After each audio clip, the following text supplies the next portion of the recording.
for coming to the Inspire Me seminar. If you haven't yet signed in, make sure you do on your way out.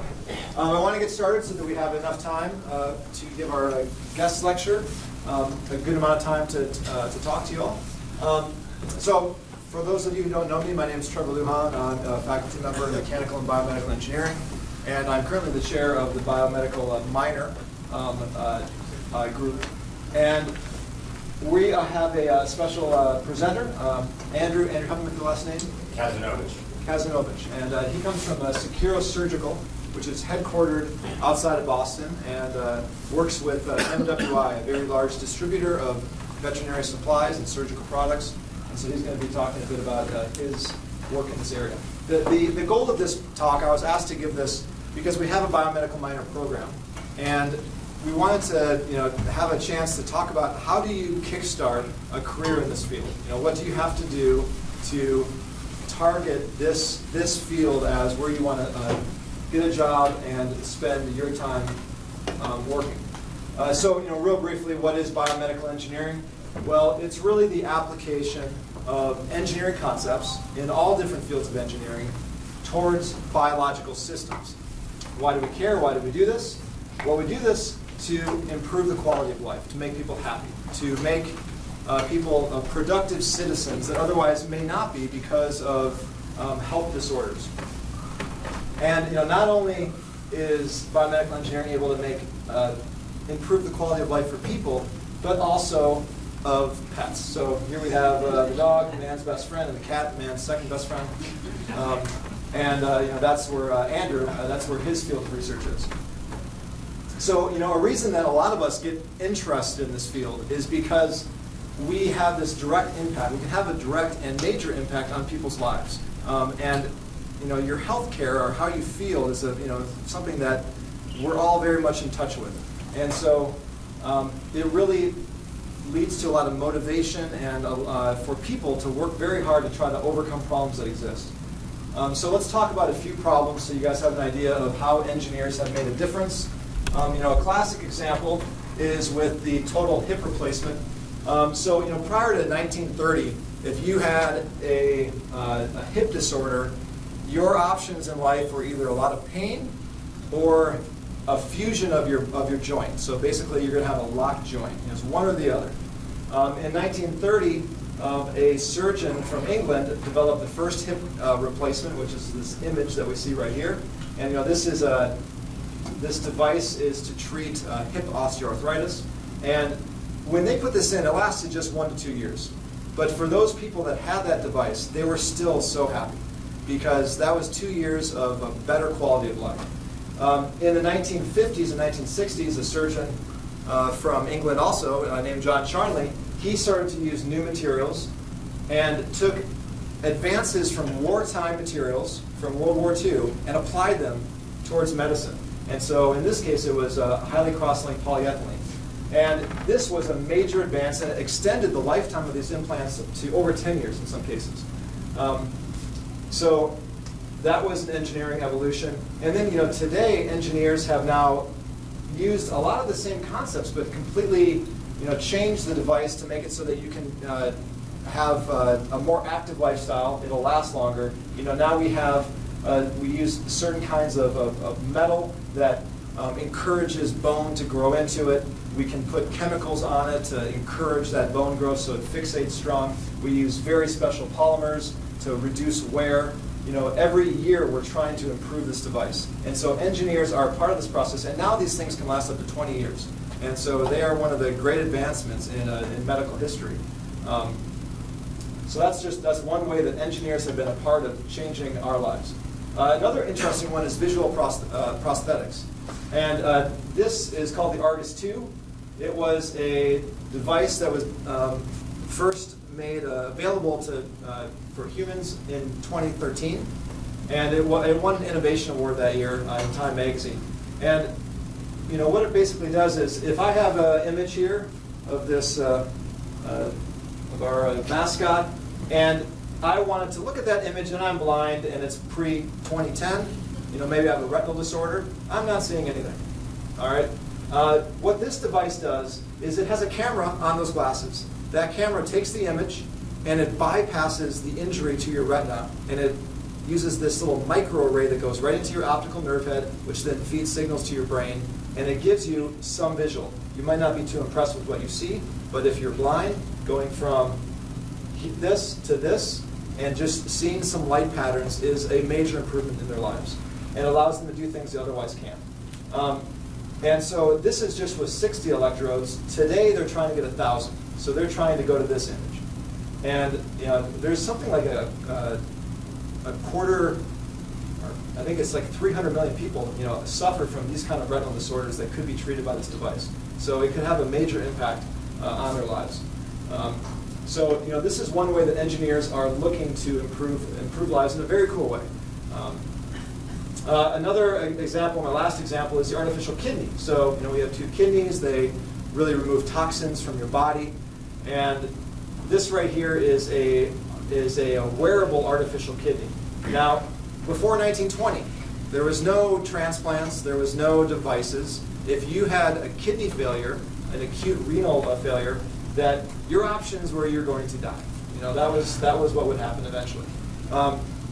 In the 1950s and 60s, a dialysis machine was invented that allowed people to sit in a bed and have their blood cleansed, basically. Actually, the very first dialysis machine was the same parts were used for a washing machine. And this gave people an extension of life.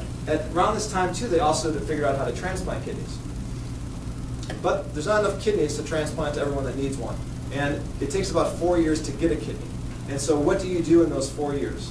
Well, today, you can now wear a wearable device, this device up here. The problem with this device here is you're sitting for about 4 hours a day, 3 days a week, and having this filtration happen. So it is a real impediment on where you can go, what you can do. And now you're able to wear it, and you can get your dance on. And in progress is to actually make this implantable. So right now there's no implantable kidney, but that is in the future. So if you look at any kind of device, any kind of disorder that we have that is still a problem, there is probably a line of research that is working on it. And it's very exciting to think that some of these problems can be overcome in your lifetime. Okay, so that's kind of examples of where this field is. So what kind of jobs, if you're interested in this field, what kind of job would you possibly get? Well, the one you probably would think about is more on the R&D side, research and development. And this is in devices, devices that actually interact with your body. Imaging devices, by the way, it's a couple $100 billion a year industry. Imaging is a $30 billion a year industry, and is a big part of hospitals. Instruments, this is something a lot of people don't think about, but if you have a device, example like a bone plate that repairs a fracture, that's just one plate that you put in. It takes about 50 instruments. They'll have like a kit with 50 instruments to actually put that device in. And so a lot of engineers are building those instruments to make it very fast for the surgeons to put the devices in. Because if the surgeon can't get it in fast, they don't want to use the device. So a lot of engineers work in instruments, and then pharmaceuticals is a $300 billion a year industry, and growing rapidly. And they're creating drugs. So all of these areas are in R&D. You might test and evaluate the devices. You might be a part of the manufacturing side. Regulatory is very specific to medical devices, unlike other fields where they'll have a big group of people that just make sure that if there is a change to a device, it's done properly. Before 1975, people would just change devices as they want, and people were dying because of it. And so they had to put pretty stringent regulations in to make sure that there was tight policies on how we make a change to a medical device. Clinical support and training. So I went when I was a graduate student to watch surgeries of joints, and there was always this person in the room who was just in the corner. And it turned out that was an engineer from the device company that had provided the instruments and the device that the surgeon was using. And every once in a while, the surgeon would ask them a question. They'd come forward, they'd offer their advice, and then they'd step back. And that is a pretty common position that a lot of people right out of school get. It's you need to be very on the go. You have to you get called in at odd hours, but it pays very well, and a lot of engineers do it. And then, of course, equipment install and repair. I worked as an internship at a hospital, and there was biomedical engineers. I just kept the equipment up to date. So that's a taste of what kind of jobs you have. Do people like the jobs? In general, yes, very much. So over the course of the last couple of decades, biomedical engineers have had rated very high job satisfaction. These polls are out of 100 of the best jobs. This is 2012, 2013. These things fluctuate, but they're usually biomedical engineers are in that, are considered one of the better jobs because people really care about what they're doing. And it's also a good quality of life when you're working as a biomedical engineer. So, okay, so you're at Boise State and you're interested in this field. How do you get involved? All right, you're not in San Jose, California, or you're out east in a city where there's a lot of biomedical companies. And so you have to be proactive if you want to be a part of this field. And 3 ways that you can right now get involved is 1, be a part of the biomedical minor if you're an undergraduate. Think about research internships and industry internships. So I'm quickly going to talk about these. The biomedical minor, it's one of the most popular minor programs at Boise State. I think it has nearly the most students of any other program. It is designed to really help students prepare for a job either in graduate school, medical school, or get a job in industry. And so what it teaches you is the terminology of biomedical engineering.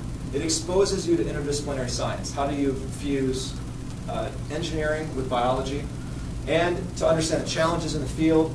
And then, maybe most importantly, the classes that we offer, they really engage you in projects so that when you get those job interviews, you know what to talk about, you know the language, and you have a history of working in the field. Any major can be a part of it. Right now, it's roughly 100 students enrolled. So, real quickly, you can find this online, but really the curriculum is there's a 1-credit class to get you started. It's offered in the spring. If you're interested in it, sign up for that class. If you don't like it, it was just 1 credit. But it'll give you a good feel for what the field is. Then there's a science core and engineering core. We offer 2 main electives, and then you have to take a technical elective. So that's kind of how the curriculum is designed. So when you think about that, you're like, well, I'm already doing my primary degree, how does this going to work in? Because it's 24 to 27 credits, that sounds like a lot. However, most credits that you take can apply towards your major. So, for example, how many extra classes does it take to get the minor? If you're a mechanical engineer, if you just get your major, and if you do it in a smart way, you take this 1-credit class, and you take 2 more courses, and you're done. So really, it's about 7 or 8 extra credits. If you're material science, it's even less. If you're kinesiology, it's even less. It's just 1 extra credit. If it's biology and chemistry, I'm not sure if anyone's there from those departments, but it doesn't take any extra credits. So I would encourage you, if you're an undergraduate and you're interested in a minor, to think about how to integrate that into your curriculum. Okay, research internships. Really, the biomed team here at Boise State is growing quite a bit. So when I got here, I think half of these people weren't here, maybe even 2/3 of them weren't here. So even the last 5 years, it's really grown. So we have people in mechanical engineering, Dr. Fitzpatrick and Dr. Uzer. Dr. Estrada in material science, he does work with cartilage engineering. Dr. Gregnard and Dr. Hughes, they help run the nanoscale materials and device group. They look at cancer methodologies to detect cancer early. Dr. Brown, he runs the COBRA, the Center of Biomechanics Research. He's always looking for students to help him out. He does a lot of work in looking at the kinematics, the motion behind a lot of injuries. Dr. Oxford, she runs the Biomolecular Research Center, the center right here, that hires a lot of employees, students, undergrads, and graduate students. And then Dr. Curtis Cantley, he does work looking at an interface between our neurons and machines. So he does very interesting work in kind of the electrical side of biomedical research. Another thing I like to point out is, a lot of people don't know about this, but every summer there's a program called Idaho Imbre. And that is a paid internship. That is a great program. You end with a poster. You apply for this in January, and it puts you in a lab. And so it's paid, puts you in a lab, and you have a great experience with a cohort of students. So I really encourage people that are interested in research, that are undergrads, to try this program. And then finally, we just started this year, and it's working rather well. We started a class. It's a 3-credit class. It counts as a tech elective, so it goes towards your major as well as your minor if you're in it. And it's 3 credits. You basically spend those 3 credits in a lab working on a biomedical research project. It's unpaid, but you get the credits, so you think of it like a class. And so we'll have another announcement for this in the spring. All right, so real quick, industry internships. If you want to see where the jobs are in biomedicine, this is from 2013. I imagine it's changing, but this is where it was about 4 years ago. As you can see, it's pretty sparse where we live in Idaho. The nearest hubs for biomedical engineering jobs are in the Salt Lake area, as well as in Oregon and Seattle, Portland, Seattle, and then quite a few in the Bay Area and in Southern California. And then, out east is there's a mecca out there of this industry. Seeing how things are changing and seeing the companies that, since I've been here, that are now coming into the Treasure Valley, I think we're going to see more companies that are going to choose to make Boise their home. And that's part of something that all of us researchers are trying to create an environment that companies will want to be in. But this is our environment now. So if you want an internship in industry, you have the research options, now you have the industry options. You have to be proactive. So here's some examples. Applied Medical. They were just here a few weeks ago. Actually, the person who came here, he was in our biomedical minor, and he now supervises 5 engineers at this company in Southern California. He knows that we have a good program. One thing that he really likes is he would rather get a mechanical engineer with a minor than a biomedical engineer that doesn't have that kind of traditional engineering background. And so these companies tend to like people like us that have maybe a stronger, more traditional degree. Anyway, he said that he's going to be taking internships. He took a bunch of CVs. He would love to get more people to contact him in the spring if you're interested. He's somebody to contact. His name is Daniel Ganger. Acumet. This is a company that I got to know when I was in Portland. They hire every single spring. They hire internships. You have to reach out. They're not going to come here, but if you send your resume in, you might get a call back. Plexus. I put this up here because a student who's in the biomed minor, Carly, she just got a job here in Boulder, Colorado, working in the medical field.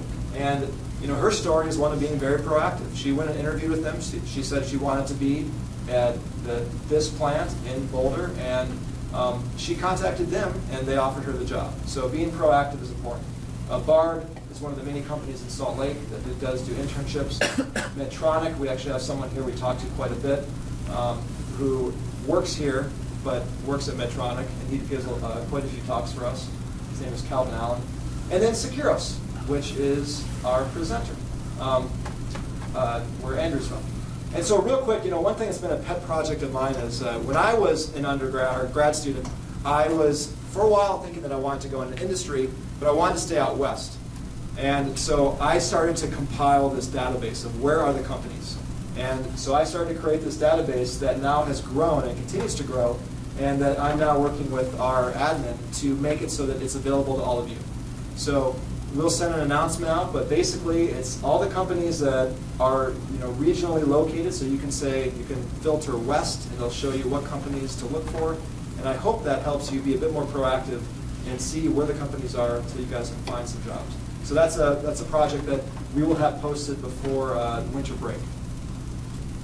All right, so that is that's my talk, and now let's give Andrew a warm welcome.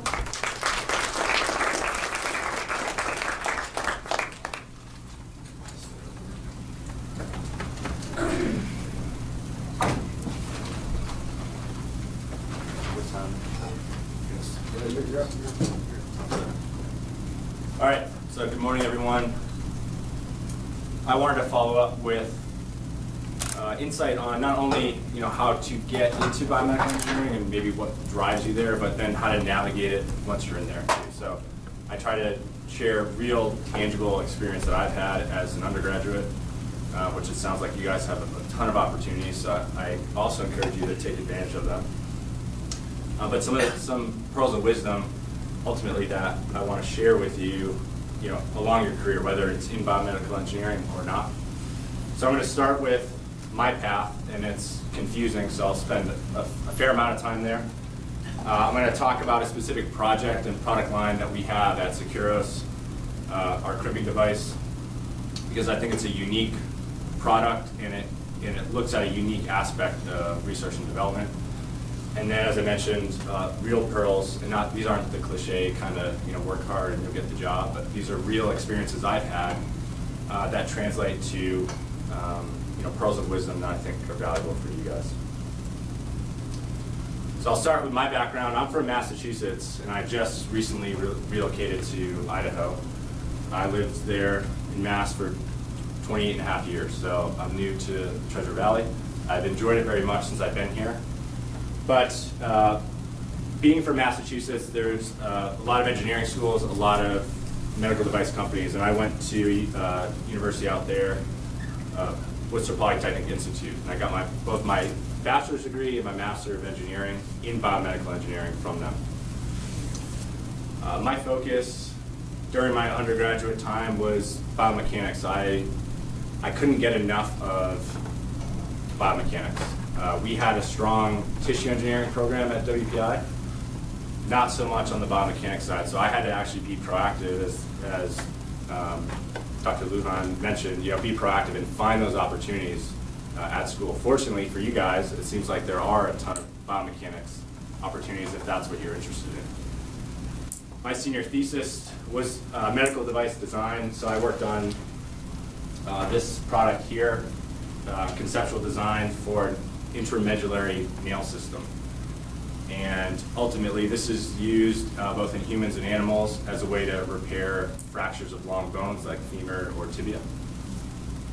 And today I'm R&D and quality control manager, senior supervisor at Securos. So I oversee all research and development initiatives at our company and also our quality regulatory department as well. Brief background, Securos Surgical. We're a veterinary surgical company. So we offer we design, manufacture, and distribute orthopedic implants. So your typical bone plates and screws. Surgical instruments, so that the products that you use to actually put the implants in, we manufacture, design, develop those. Surgical suture, orthopedic power equipment, so the actual drills that are used in the OR. Also pain management solutions, so we're getting more into the biomaterials and pharmaceutical side for animals. Specifically, the major challenge that we have is osteoarthritis in joints. And ultimately what Securos does is we support the human-animal bond, right? So when I was in school, I was narrowly focused on human medicine and human application for what I did. And it wasn't until my senior year that I really had my eyes open to the concept of improving the quality of life for animals. And in turn, that improves the quality of life for people. So it's an interesting industry. It's something that I love and I'm passionate about, and I'm glad that I ended up at Securos Surgical. Our company, again, just some background, we were founded in '97, so we've been around for about 20 years. It was founded on this external skeletal fixation clamp. So this is a product that's used, again, for treatment of fractures in animals and humans.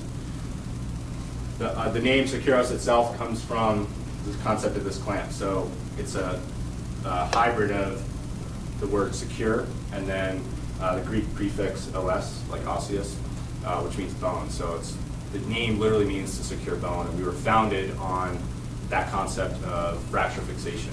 And then over time, I've expanded to other product lines. 2007, we were acquired by MWI Animal Health, and they're based here in Boise, Idaho, and they're the largest veterinary distribution company in the United States. And that opportunity allowed us to really grow, invest in research and development, and put a lot more products to market. And then, as recently as 2015, we were acquired, and MWI was acquired by a large human pharmaceutical company, actually the largest human pharmaceutical company. And they're based out of Pennsylvania, and they're AmerisourceBergen. So again, this has allowed us a lot of opportunities. at Securos for developing product and expanding our market to be more global. So my path, I talked a lot about myself. The reason I want to put my path up here is because it's pretty interesting, pretty extreme. And for those of you sitting here, it's great that you're interested, that you're here today, because I didn't know exactly what I wanted to do as an undergrad, especially as a freshman. So where I started, how did I get to biomedical engineering? Well, in high school and as a kid, I loved sports. I also liked video games when I had the time for them. And so for those that are familiar, Madden is a football NFL video game. And back in early 2000s, they introduced this concept of custom teams, custom jerseys, custom stadiums. So you could actually design your own team in that game. And I was so caught up in that. I spent 90% of my time designing these stadiums and teams and jerseys, and not so much time actually playing with them. And so that's when I knew I really liked design. I didn't know exactly what kind of design, because obviously I couldn't make a career out of designing stuff on a video game for myself, but I knew I liked design. So when I got to high school, and when I was graduating high school, my interest in design and my interest in music and guitars led me to believe that I was going to build guitars. I was going to design guitars. So that was kind of, as I was leaving high school, I was committed to that. Once I got to WPI, my focus shifted from some of my interests and what I like doing to looking at kind of the bigger picture. And so I had some interest for a while, part of my freshman year, of environmental engineering. This concept of improving the welfare of the earth and all that comes with that. So it was kind of this grandiose vision I had. But the second half of my freshman year, that shifted again. So I'm constantly, I knew I liked design, I knew I liked helping people at this point. I didn't know how, so I'm trying to connect the dots for you. I did have some research internship experience, and I'll talk more about that later. But that led me to the myocardial regeneration lab at WPI. So the goal of the lab was the ultimate goal is to regenerate heart tissue. So when you have a heart attack, that tissue dies. Unfortunately, it creates some mechanical issues depending on the severity. So if you could introduce stem cells or new tissue that go in there and either replace or create new tissue, you could potentially reverse the long-term impacts of heart attacks for those that survive them.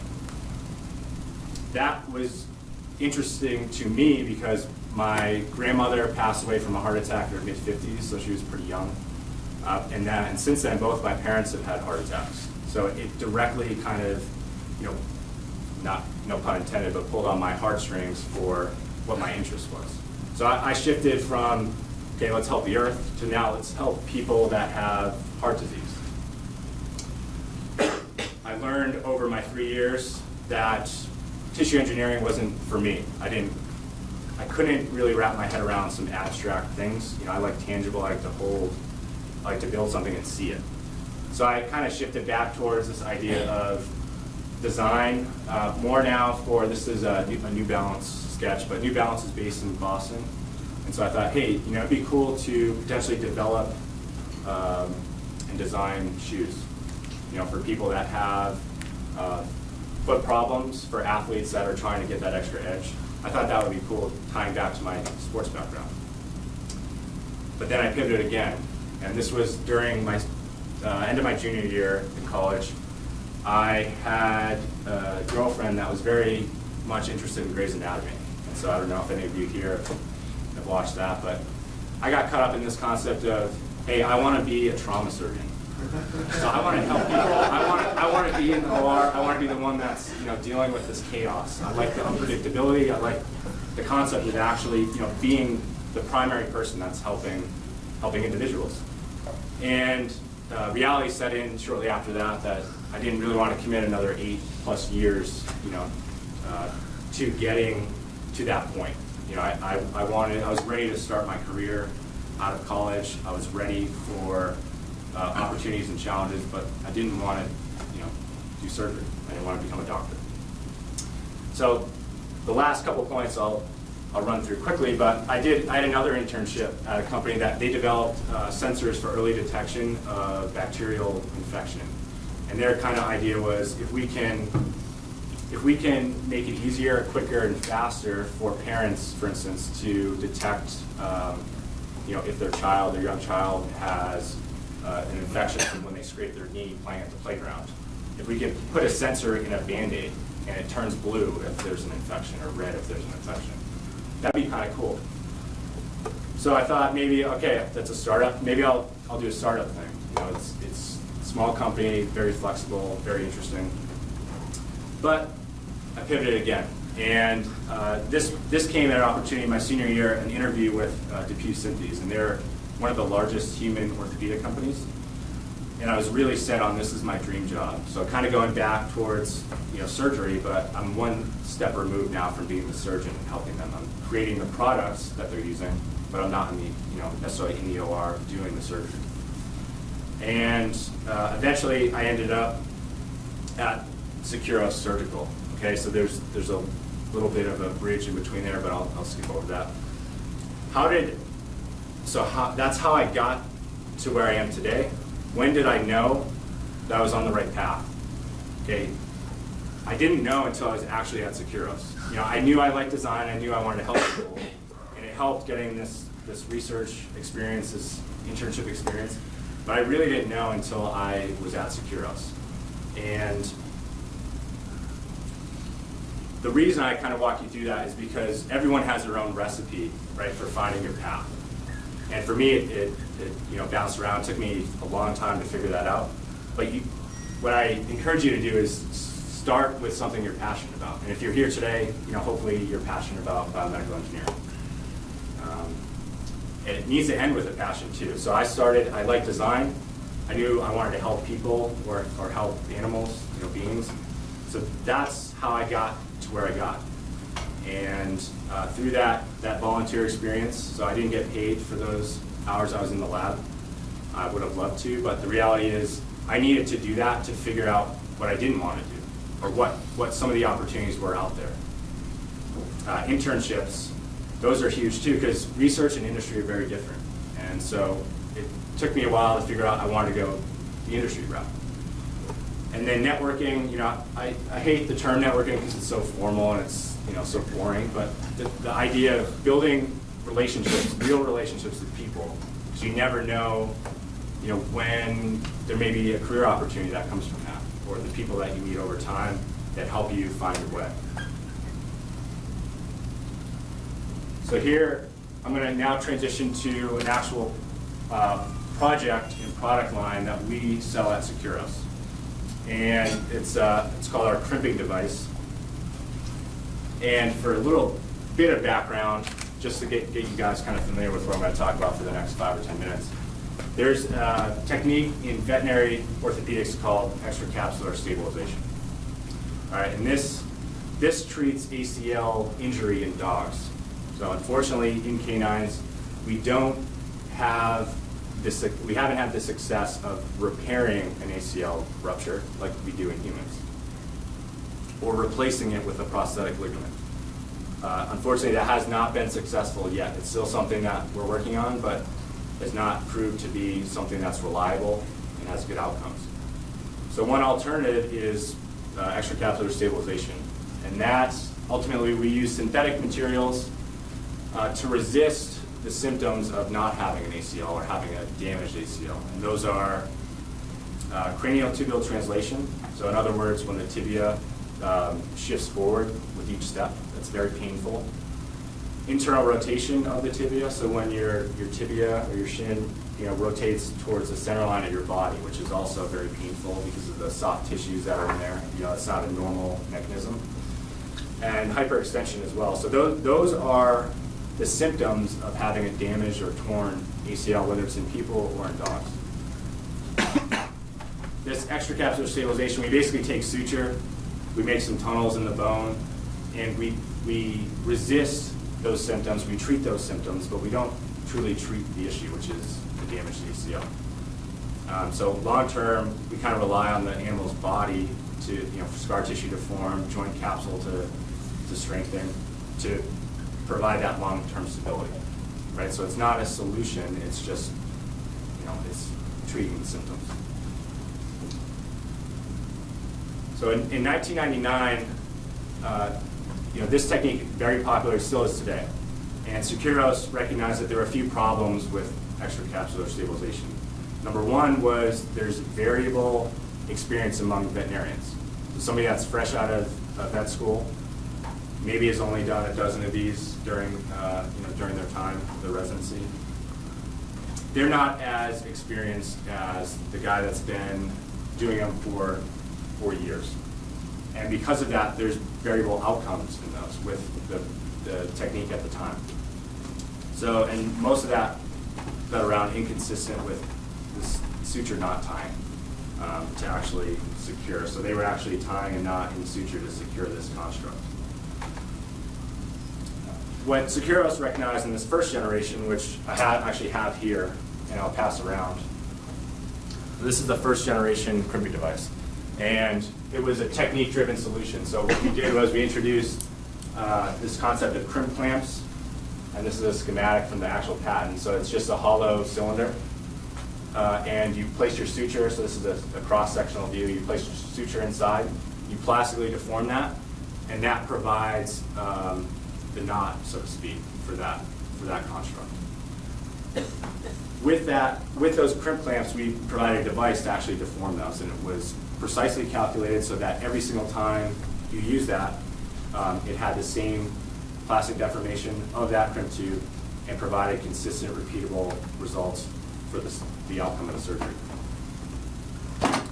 This particular generation, it was just modified pliers. So literally, hardware store kind of pliers that were hand machined to have this kind of elliptical notch cut out of the teeth of it. And it took a long time to make, but what the result was that we had now reduced the dependence on veterinarian skill, because whether you're right out of school or if you've been in the industry for 4 years, you can repeatably and consistently do this crimping procedure to secure that suture. And we've, and as I mentioned, it's very precise, so it's specifically calculated crimp clamp diameter to work with the suture diameters to work with the crimping device, so it's very precise and engineered. The challenge and the issue was that once we introduced this, we had an enormous product demand, so it was very successful. So the bad news was that we had the good news was we had a lot of people that wanted the product. The bad news was we couldn't make it fast enough because we were a very small company. Additionally, because it was just a single action, set of pliers, it required a high grip strength, especially for people with smaller hands or females. And so then we shifted to a manufacturing-driven solution. So this is our second generation, which I'll also pass around. So it's very similar in terms of this concept of this elliptical cutout in the teeth of that instrument. But what we did was we shifted towards industry standard device. So we took a pin cutter, which is used in ORs across the world, and we then modified and put that elliptical feature into the pin cutter. So we were able to shorten manufacturing time, which ultimately helped us reach that product demand. But we also reduced the force needed to perform the crimp, because it's now a double action product. It has a longer lever arm, so you get mechanical advantage that way as well. So we were able to address kind of the issues that we saw with the initial design in the second generation. Then we introduced the third, and this is all over the span of 5 to 7 years between these. This is the third generation, almost identical to the second, but if you look at the cutout, instead of being an ellipse now, it's more of a slot. And I don't know if you can see it right here, but we have slotted teeth versus this kind of curved elliptical teeth. And that was introduced primarily because our users were having some challenging times seating that crimp in the center of that cutout. So if you didn't seat the crimp perfectly, you'd actually puncture it. And by puncturing it, you could cut the suture. If you cut the suture, then your repair actually wouldn't work long term. So this was a veterinarian-driven solution in the third generation. We just created this linear recess, this linear slot, which actually allowed us also in turn to reduce kind of our manufacturing time and have it more automated, but ultimately resulted in an elimination of this user error, because now the crimp could go anywhere within that slot and have the same outcome, the same deformation. And then we, again, reduced production time, which ultimately meant we reduced costs to the end user. And then in 2012, this is when I started, something I worked on for 2011. This is a fourth generation, which we call our Power X crimping device. So our issue here was our competitors recognized our patents were expiring on our previous products, which meant there was a lot of Me Too copycat products in the market and creating some confusion with the veterinarians about which is the best system, creating some cost confusion. Some of our competitors came in with the same product, half the price, just to get the business. So what we did was we looked at our competitors and realized we had to create a solution to address some of these design and patent issues. And that's where we, from the ground up, started with the Power X crimping device, created a completely custom multi-action tool that has a wave pattern recess. So instead of just a single slot, as it passes around, you can kind of see it. It's got this wave feature here in the teeth, which you can also see here. So that allowed us ultimately to have a superior crimp and in turn a stronger construct. So we addressed this market leader position, this concept of Me Too's, but we actually in turn made a better product for the end user too. So why did I tell you about all that? Well, it's not as exciting as a total hip replacement or some of the products that Dr. Lujan talked about, but it's important because it demonstrates this concept of iterative design process and the idea of considering all factors of design. So unfortunately, when you guys get into your real world or during your undergraduate time, you're working on projects, first time you do it, it's not going to be perfect, and that's just the reality of it.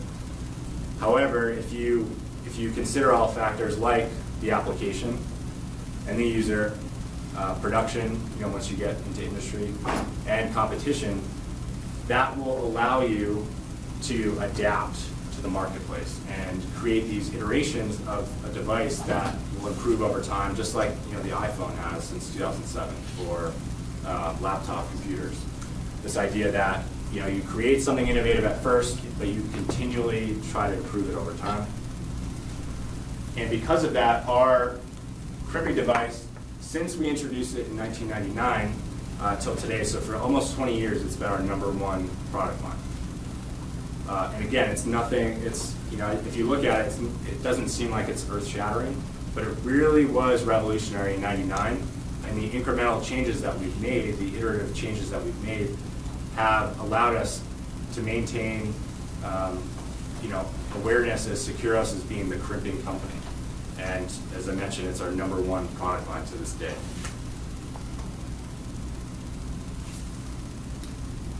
All right, so now kind of wrapping things up, these are the real pearls. So I talked about my background, my path. I showed you a true real-life example of a product that we sell. So now here are some real experiences that I've had and things that hopefully you guys can keep in your mind, some tips for you as an undergraduate and then as you continue along your career. So the first real experience, as I mentioned, I had an interview with DePuy Synthes, and that's when I was thinking that I would go into human orthopedics. And this was my fall of my senior year. Fortunately, as soon as I saw that job posting, my mind went racing in a million directions. So DePuy Synthes, they do everything from orthopedic implants, so trauma. They also do a lot in spine, neuroscience. They've got a large family product tree that they deal with. And for each of those divisions, so for trauma, for instance, they're based in a different location. And for trauma, it was in Warsaw, Indiana. For spine, it was in Massachusetts. So the interview was actually for a position at DePuy Synthes Spine. There was some oversight on my part. I did not recognize that going into the interview. So all I talked about was orthopedics, because for me, that was my passion, or what I thought my passion was. And because of that, I had the wrong focus during that interview. I didn't get the job. So that, for me, was heartbreaking. But it showed me kind of this, that not everything comes easy, and the reality is that you're going to fail along the way. So I failed to get that job. For me, that really motivated me for my next interview, the next opportunity to do what I needed to do to bring my A game every time. Similarly, my first design project about a year later, once I was at Securos, my first major design project was something simple. It was creating a sterilization container. So for all these instruments and implants, the surgeon or the veterinarian, they'll put those into a container, stick them in the autoclave to sterilize them, take them out. So it's really just a tray. It's a fancy tray that fits all the product. That keeps it organized. So I was creating this container for one of our ACL stabilization products. And what I did was I looked at the product, the sterilization containers we already had to that point, things that our users liked about them and didn't like about them. I looked at our competitors, their products, features they maybe had that we didn't. So I try to consider the whole picture. But what I failed to do was look at some of the minor details. And for these particular trays, they had some protective edging on them, so that if they bumped up against metallic parts or a wall or the autoclave, it wouldn't damage the actual tray. So there were these plastic components on the edge that were just basically bumpers, and they were secured with screws. So these, socket cap set screws. I assumed that those were just standard size parts that you could order from, any of the medical manufacturing facilities. And just get those in and assemble your product. So I assumed they were standard. Unfortunately, they weren't. So that was oversight on my part. Where I really failed was we had an introduction of this product to a select group of veterinary surgeons at a large conference. And these trays were being manufactured in the days leading up to that conference. And because of our timeline, we decided, hey, we're going to ship everything in components, particularly these bumpers won't be assembled at the time of shipping. We're going to ship it all out. You'll assemble it the morning of. We'll do this hands-on demonstration with the surgeons, and then go about the rest of the week. Well, when everything showed up, those bumpers didn't fit together. So while I try to consider the bigger picture, I missed some of the minor details, just like I did in that interview. And that leads me to pearl number one. So it's fail, right? Which kind of seems counterintuitive. Why would I want to fail? Well, for me, and I think for most of you, when you guys fail, that's where you're actually learning, not from the success, so to speak. So if everything comes easy to you, there's not obstacles, there's not challenges, it's not necessarily an opportunity to learn. And what I typically would do is I bury my failures. So I want to forget about them and not learn from them, and that's the worst thing that you can do. So those, you should use those as motivation. You should use those as opportunities to succeed in the future. Pearl number two, it starts my experience as an undergraduate. As I mentioned, I volunteered in a lab, and it was the myocardial regeneration lab. Professor Gaudet at WPI was the advisor there. And what I learned over the 3 years I volunteered and didn't get paid during the academic year, I learned that I didn't, as much as I thought I might want to do, I have a focus in hard tissue regeneration early on. I learned that tissue engineering just wasn't for me, as I mentioned before. So what I did find out, and what I learned during my time there with Professor Gaudet, was finding my passion. He was a big advocate for that, find your passion. Even if it's not tissue engineering as much as he wanted it to be, he let me figure out what my own passion was. And despite that not being my primary focus, I came back every year to help in the lab, because Professor Gaudet, he became my mentor, he became a personal friend of mine. And that's pearl number two, so find a mentor. And this I didn't really buy into until it happened to me, until I had a mentor. Somebody that taught me how to think, encouraged me to find my passion, but didn't necessarily tell me what to do. And that was the important thing, and something I credit Professor Gaudet in my experience as being something key and integral to my success at Securos Surgical and as an undergrad as well. And then this third experience, real life experience, I was traveling out here for the first time. This was about 5 years ago. And I was upgraded to business class on the airplane out here because I had been doing a lot of traveling. It's one of the few perks of actually doing a lot of traveling is occasionally you get bumped up to first class. So I was pretty excited. It was the first time that ever happened to me. And I sat next to someone I presumed was a businessman. He was dressed shirt and tie, and he sat down and instantly he started chatting me up and asking me what I do for work. So I went over my whole Securos spiel, what is veterinary orthopedics, what does my company do, where am I from, what's my background. And throughout that conversation that went on for about 30 minutes or so, I shared kind of my insight into my passion. And it wasn't, I wasn't there for a job interview or anything. I was just talking to this guy. At the time, and still to this day, I'm very passionate about what I do. So I told him that I improve the quality of life for not just animals, but for people. And that was kind of my, demonstrating my passion. What I found out later that week was I was sitting next to the president of MWI, so the company that owns us. So my boss's boss's boss was the guy sitting next to me. He didn't tell me that, he just kind of let it all play out. He knew what Securos was and what we did, but that taught me pearl number 3, so just believe in your brand, okay? And by brand, I mean like your personal drive, your passion, your motivation. Because that's what's going to differentiate you from other people.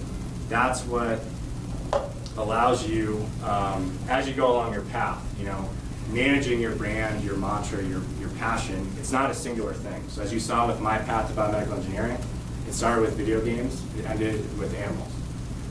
It's not a singular event, it's kind of this continuous process that you need to consider and pay attention to. So, don't see anyone asleep yet, which is a good thing.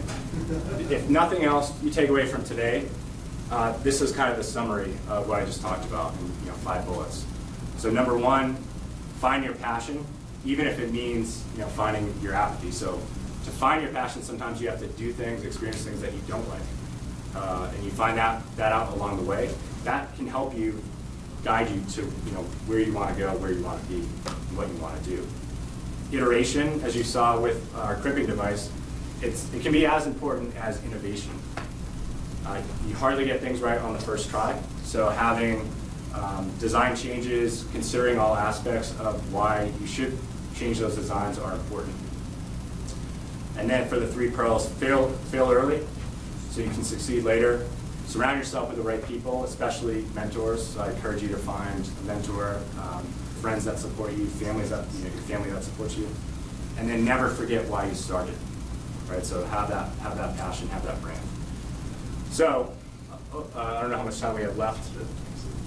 Probably close to the end. So one question I typically do get, first one is, you work for a vet company, do you have any dogs? This is my dog, Chocolate Lab, English Chocolate Lab, Porter. He's 5 years old now, and this is when he was a puppy, and he would swim in anything, including mud. And so this is just a candid photo that I like to share.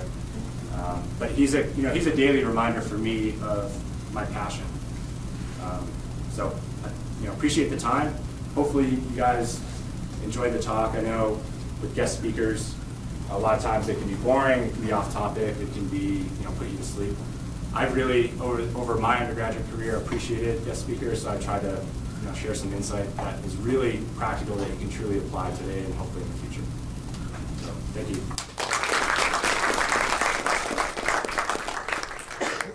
Questions from the audience? Time for a couple. Sure.